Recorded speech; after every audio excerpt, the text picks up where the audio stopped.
আজকের এই স্পেশাল এক্সপ্লেনারে সবাইকে স্বাগতম। পৃথিবীর ইতিহাস বললেই তো আমাদের চোখের সামনে ভেসে ওঠে বইয়ের পাতার কোনো নিরস আর একঘেয়ে লেখা, তাই না? কিন্তু সত্যি বলতে আমাদের এই গ্রহের আসল গল্পটা মোটেও সেরকম বোরিং কিছু নয়।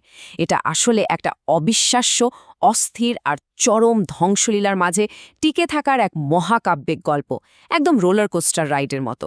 এই গল্পে আছে চোখ ধাঁধানো মহাজাগতিক সংঘর্ষ, বরফের কঠিন বন্দিদশা আর বিশাল সব দানবীয় প্রাণীদের উত্থান পতন। ঠিক আছে, চলুন গভীরে যাওয়া যাক। এই যে মহাবিশ্বের এত এত গ্রহ নক্ষত্র, এর বিশাল শূন্যতার মাঝে আমাদের এই নীল গ্রহটাই কেন এত স্পেশাল? কি এমন ঘটেছিল যার কারণে কোটি কোটি মৃত নক্ষত্র আর পাথুরে গ্রহের ভিড়ে কেবল এই পৃথিবীতেই প্রাণের স্পন্দন জেগে উঠল? এই বিশাল রহস্যের উত্তর খুঁজতে আজ আমাদের ফিরে যেতে হবে একদম শুরুতে, একেবারে সময়ের শুরুতে। ৪৫৪ কোটি বছর, ভূতাত্ত্বিক সময়ের এই বিশাল পরিধিটা একবার ভাবা যায়? সেই সময় পৃথিবীতে কিন্তু আজকের মতো কোনো শান্ত সমুদ্র বা নীল আকাশ ছিল না, একদমই না। প্রাথমিক পৃথিবীটা ছিল ১২০০ ডিগ্রি সেলসিয়াস তাপমাত্রার ফুটন্ত তরল পাথরের এক ভয়ঙ্কর গোলক। সেখানে নিঃশ্বাস নেওয়ার মতো কোনো বাতাস ছিল না, চারদিকে কেবল বিষাক্ত কার্বন ডাইঅক্সাইড আর নাইট্রোজেনের রাজত্ব। গ্রহটিতে সে সময়ে শক্ত কোনো মাটি বলতে কিছুই ছিল না, পুরোটাই ছিল লাভায় টকবক করতে থাকা এক বিশাল নরক। এরপরই শুরু হয় আসল মহাজাগতিক ধ্বংসলীলা। মঙ্গল গ্রহের সাইজের একটা তরুণ গ্রহ, যা বুলেটের চেয়েও অন্তত ২০ গুণ বেশি বেগে, ভাবুন একবার, প্রতি সেকেন্ডে ১৫ কিলোমিটার বেগে ছুটে এসে আঘাত হানে পৃথিবীতে। সেই প্রলয়ঙ্করী সংঘর্ষের ধ্বংসস্তূপ থেকেই কিন্তু আমাদের চাঁদের জন্ম। আর এর ঠিক লাখ লাখ বছর পর মহাশূন্য থেকে শুরু হয় এক অবিরাম উল্কাপাত। শুনতে হয়তো অবাক লাগবে, কিন্তু এই উল্কাগুলোর ভেতরেই লুকিয়েছিল লবণের ডানার মতো ছোট ছোট পানির কণা। প্রায় ২ কোটি বছর ধরে চলা এই উল্কাবৃষ্টি পৃথিবীতে তৈরি করে আমাদের প্রথম মহাসাগর। এক, প্রাণের উন্মেষ এবং চরম বরফযুগ। সমুদ্রের একেবারে তলদেশে, গভীর অন্ধকারে, যেখানে সূর্যের আলো পৌঁছায় না, সেখানে ফাটল দিয়ে পানি ঢুকে পৃথিবীর ভেতরের তাপে ফুটন্ত হয়ে আবার বেরিয়ে আসছিল। মহাশূন্য থেকে আসা ওই উল্কাগুলো যে কার্বন আর অ্যামিনো অ্যাসিড নিয়ে এসেছিল, তা সমুদ্রের নিচের এই আগ্নেয়গিরি চিমনির খনিজ পদার্থের সাথে মিশে তৈরি করে এক অদ্ভুত রাসায়নিক স্যুপ। আর এই অন্ধকার উত্তপ্ত পরিবেশেই জন্ম নেয় পৃথিবীর একেবারে প্রথম এককোষী ব্যাকটেরিয়া। ব্যাপারটা অনেকটা ম্যাজিকের মতো, তাই না? এই এককোষী প্রাণীদের থেকে বিবর্তনের এক বিশাল লাফ দেখা যায় ৩৫০ কোটি বছর আগে। সাগরের তলদেশে তৈরি হয় জীবন্ত ব্যাকটেরিয়ার বিশাল পাহাড়, যাদের বলা হয় স্ট্রোম্যাটোলাইট। এরা দারুণ একটা কাজ শুরু করে, আর তা হল সালোক সংশ্লেষণ। সূর্যের আলো ব্যবহার করে এরা পৃথিবীর প্রথম গ্লুকোজ তৈরি করে, আর বায়োপ্রোডাক্ট হিসেবে সমুদ্রে ছাড়তে থাকে অক্সিজেন। এই ব্যাকটেরিয়াগুলোই সাগরের পানিতে থাকা লোহায় মরিচা ধরিয়ে দেয়, আর পুরো বায়ুমণ্ডলকে ভরিয়ে দেয় আমাদের বেঁচে থাকার সবচেয়ে জরুরি উপাদান, জীবনদায়ী অক্সিজেনে। আর এটা খুব চমৎকারভাবে তুলে ধরে যে কিভাবে একটা উষ্ণ স্বর্গরাজ্য নিমিষেই পরিণত হতে পারে এক হেমশীতল নরকে। একদিকে রোডিনিয়া নামের এক বিশাল সুপার কন্টিনেন্ট, যেখানে তাপমাত্রা ছিল বেশ আরামদায়ক, ৩০ ডিগ্রি সেলসিয়াসের মতো। কিন্তু যখন এই মহাদেশ ভেঙে যেতে শুরু করে, তখন উন্মুক্ত পাথরগুলো বায়ুমণ্ডলের সব কার্বন ডাইঅক্সাইড শুষে নিতে থাকে। ফলে তাপ ধরে রাখার মতো কোনো গ্যাস না থাকায় তাপমাত্রা ধপ করে নেমে যায় -৫০ ডিগ্রিতে। পুরো গ্রহটা ঢাকা পড়ে যায় ৩ কিলোমিটার পুরো বরফের চাদরে। তৈরি হয় এক ভয়ঙ্কর স্নোবল আর্থ। প্রায় ১.৫ কোটি বছর ধরে পৃথিবী এই বরফের কারাগারে বন্দী ছিল, কিন্তু আগ্নেয়গিরিগুলো থেমে থাকেনি। তারা বরফ ফুঁড়ে বেরিয়ে আসে এবং প্রচুর কার্বন ডাই অক্সাইড বাতাসে ছাড়ে। যেহেতু পাথরগুলো তখন পুরো বরফে ঢাকা ছিল, তাই তারা আর ওই গ্যাস শুষে নিতে পারেনি। ফলে কার্বন ডাই অক্সাইড পৃথিবীর চারপাশে একটি কম্বলের মতো কাজ করে এবং তাপমাত্রা বাড়িয়ে বরফ গলাতে শুরু করে। সবচেয়ে অবাক করা বিষয় হল, বরফে আটকে থাকা হাইড্রোজেন পরক্সাইড গলে গিয়ে বাতাসে বিপুল পরিমাণ অক্সিজেন মুক্ত করে দেয়, যা পরবর্তী এক বিশাল বিস্ফোরক যুগের সূচনা করে। ২. ডাঙায় আধিপত্য বিস্তার। ৫৪০ মিলিয়ন বছর আগের মহাসাগরগুলো নতুন নতুন সব দানবীয় প্রাণীতে ভরে ওঠে। যেমন ধরুন, সাজোয়া আবরণের উইওয়াক্সিয়া, পোকামাকড়ের আদি আত্মীয় ট্রাইলোবাইট এবং ধারালো দাঁতওয়ালা ভয়ঙ্কর শিকারী অ্যানোমালোক্যারিস। কিন্তু এখানে সবচেয়ে ইম্পর্ট্যান্ট প্রাণীটা হলো মাত্র কয়েক সেন্টিমিটার লম্বা পিকায়া। কেন জানেন? কারণ এর পিঠে ছিল একটি আদিম মেরুদণ্ড।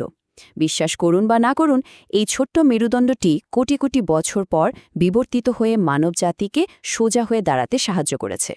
সাগরে এত প্রাণ কিলবিল করলেও ডাঙায় তখন খাঁ খাঁ শূন্যতা, কারণ সূর্যের প্রাণঘাতী বিকিরণ মাটিকে আক্ষরিক অর্থেই পুড়িয়ে দিচ্ছিল।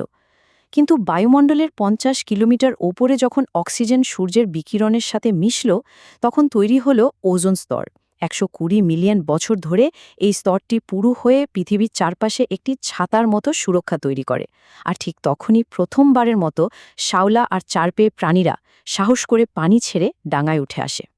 ডাঙায় উদ্ভিদের বিস্তারের পেছনে সবচেয়ে বড় ভূমিকা রেখেছে একটা ছোট্ট কিন্তু জাদুকরী উদ্ভাবন, আর তা হলো বীজ।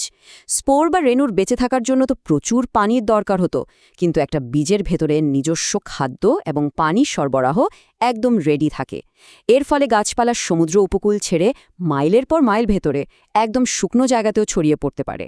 আর এই বিশাল বনভূমি বাতাসে এত পরিমাণ অক্সিজেন ছাড়তে শুরু করে যে মেগানিউরা নামের ঈগলের সাইজের বিশাল সব ড্র্যাগন ফ্লাই বা বড় বড় বিচ্ছুর জন্ম হয়। সুতরাং এখানকার মূল পয়েন্টটা হলো, উদ্ভিদের জন্য বীজ যা করেছিল, প্রাণীদের জন্য ডিম ঠিক সেই জাদুকরী কাজটাই করে। ডিম হলো আক্ষরিক অর্থেই একটা বহনযোগ্য পুকুর। এর ভেতরে একটা বাচ্চার বেড়ে ওঠার জন্য প্রয়োজনীয় সব পানি এবং পুষ্টি মজুদ থাকে। এই অসাধারণ বিবর্তনীয় অগ্রগতির কারণেই হাইলোনামাসের মতো আদিম সরীসৃপরা চিরতরে পানির মায়া ত্যাগ করে পুরো স্থলভূমিতে নিজেদের রাজত্ব কায়েম করতে পেরেছিল। কি দারুণ একটা ট্রানজিশন, তাই না? ৩. মহাবিপর্যয় এবং দানবদের রাজত্ব। ২৫০ মিলিয়ন বছর আগে পৃথিবীর বুকে নেমে আসে ইতিহাসের সবচেয়ে ভয়ঙ্কর গণবিলুপ্তি। সংখ্যাটা সত্যিই ভয়ঙ্কর। পৃথিবীর ৯৫% প্রাণ চিরতরে মুছে যায়। শুনতে অবিশ্বাস্য মনে হলেও মাত্র ৫% প্রাণী কোনো মতে এই ধ্বংসযজ্ঞের হাত থেকে বেঁচে ফিরেছিল। এই মহাবিপর্যয়ের কারণ ছিল সাইবেরিয়ান অগ্ন্যুৎপাত। পৃথিবীর গভীর থেকে গলিত লাভা ফুঁড়ে বেরিয়ে আসে। পুরো বায়ুমণ্ডল সালফার ডাইঅক্সাইডে ভরে যায়।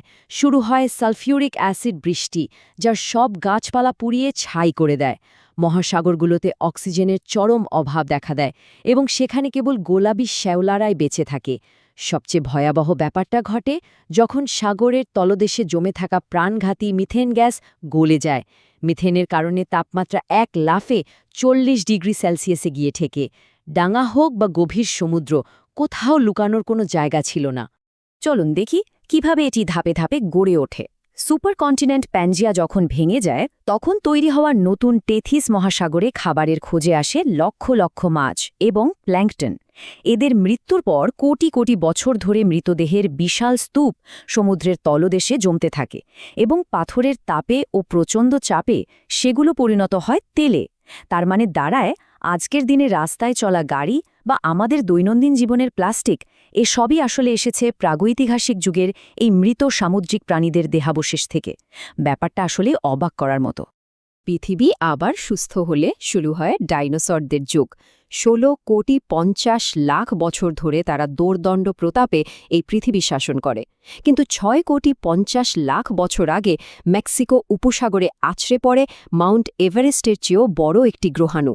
এর আঘাতে লক্ষ লক্ষ পারমাণবিক বোমার সমান শক্তি নির্গত হয়।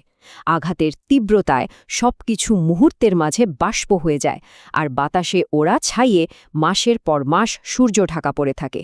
খাদ্যের অভাবে পৃথিবীর এই অজেয় রাজারা শেষ পর্যন্ত অনাহারে মৃত্যুর কোলে ঢলে পড়ে।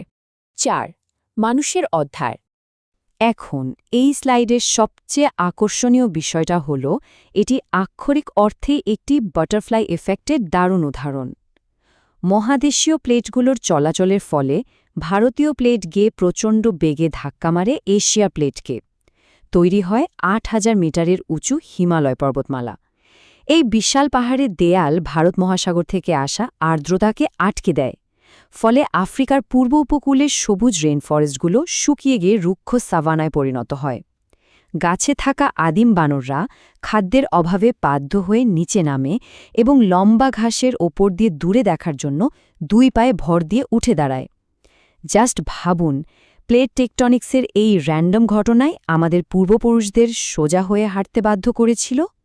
এর পরে শুরু হয় মানুষের চূড়ান্ত যাত্রা। ৭০,০০০ বছর আগে হোমো সেপিয়েন্সরা আফ্রিকা থেকে বেরিয়ে আসে। তারা যখন ইউরোপে পৌঁছায় তখন সেটি গগনচুম্বী হিমবাহে ঢাকা এক চরম বরফ যুগ। কিন্তু মানুষ থেমে থাকেনি। ২০,০০০ বছর আগে সমুদ্রপৃষ্ঠের উচ্চতা কমে গেলে সাইবেরিয়া এবং আলাস্কার মাঝে একটি মাটির সেতু তৈরি হয়, যা দিয়ে মানুষ শেষ মহাদেশ হিসেবে আমেরিকায় প্রবেশ করে এবং পুরো পৃথিবীতে ছড়িয়ে পড়ে। ৪৫৪ কোটি বছরের দীর্ঘ এক পথ পাড়ি দিয়ে পৃথিবী আজ এই পরিচিত রূপ পেয়েছে। আগুন, বরফ, উল্কাপাত আর মহাবিলুপ্তির প্রতিটি বিপর্যয় পেরিয়েই জীবন আজকের এই জায়গায় এসে দাঁড়িয়েছে। কিন্তু আমাদের মনে রাখতে হবে, পৃথিবীর এই অবিশ্বাস্য গল্পটা সবেমাত্র অর্ধেক শেষ হয়েছে। এই গ্রহের আয়ু আরও অন্তত ৪৫৪ কোটি বছর। কে জানে এই অস্থির আর সদা পরিবর্তনশীল গ্রহটি ভবিষ্যতে আরও কি বিস্ময়, কেমন নতুন আতঙ্ক আর কোন অদ্ভুত প্রাণীদের জন্ম দিতে চলেছে। পৃথিবীর গল্পের পরবর্তী অধ্যায়ে কি লেখা হবে বলে মনে হয় আপনাদের? আজ এ পর্যন্তই, দেখা হবে পরের এক্সপ্লেনারে। নিজের ভেতরের শক্তিকে জাগিয়ে তুলুন এবং নতুন জীবন গড়ুন। আমাদের চ্যানেলটি লাইক, শেয়ার এবং সাবস্ক্রাইব করুন।